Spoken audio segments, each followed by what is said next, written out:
Hello everyone, welcome you all to Edu Transmitters. This is Suraya Tasneem. Today we are going to talk about micro teaching. So what do you mean by micro teaching? As the name itself suggests, micro is nothing but small or minute, right? So micro teaching is referred as the miniature version of teaching. Next question that comes into our mind is why micro teaching is done and it is done by whom? Yes, so micro teaching is done for the development of skills.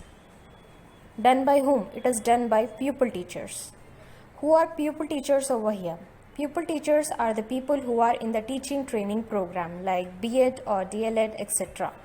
So pupil teachers practice this micro teaching before they enter into the real classroom environment.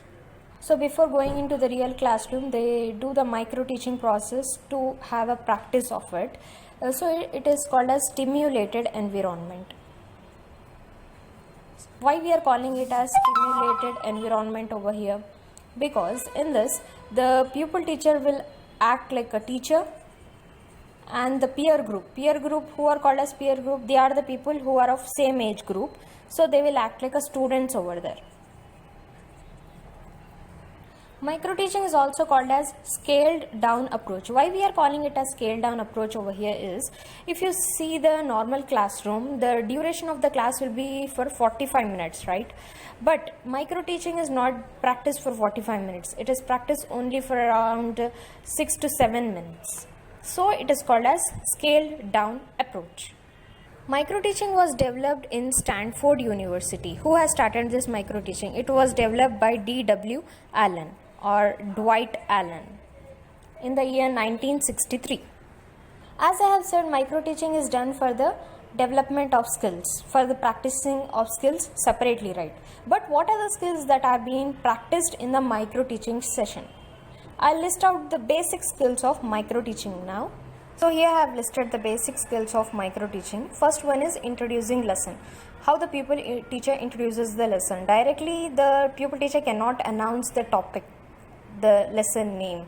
She need to ask a few questions before that. That is through brain mapping or mind mapping. That is need to be done. A few basic questions related to the topic need to be done before the declaration of topic. That is nothing but introduction of the lesson. First skill. Second is usage of blackboard.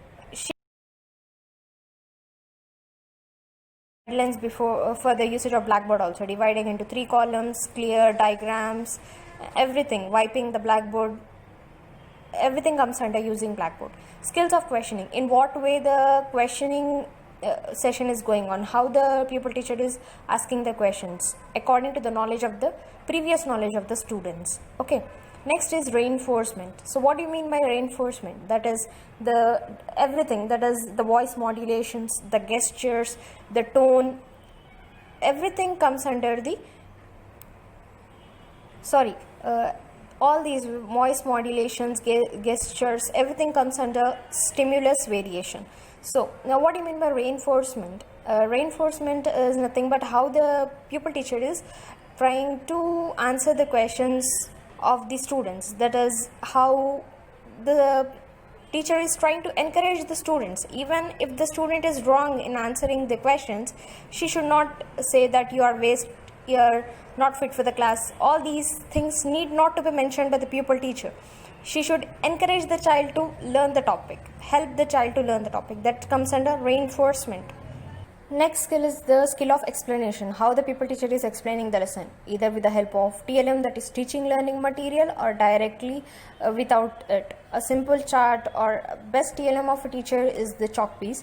That in what way she is trying to explain, that comes under skill of explaining. Skill of probing questions is after she explains the lesson, how she is questioning the students.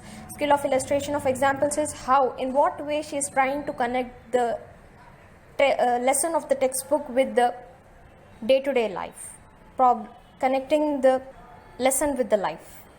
So all these are the basic skills of micro teaching. So here I have the micro teaching cycle. First, the pupil teacher need to plan which topic and which skill she is going to teach in the micro teaching session. Next comes the teaching, how she is teaching with the help of TLMs, anything, teaching session. Next, the feedback. Feedback is given by the supervisor and as well as the peer groups. Okay.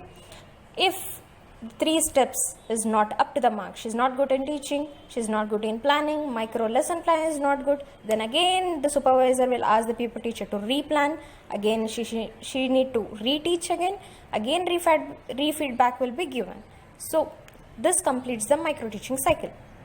So this reteaching, re-feedback is for 6 minutes, replanning is for 12 minutes, and again reteaching and re-feedback is again 6 minutes. So whole micro teaching cycle is for about 36 minutes. That's all for today.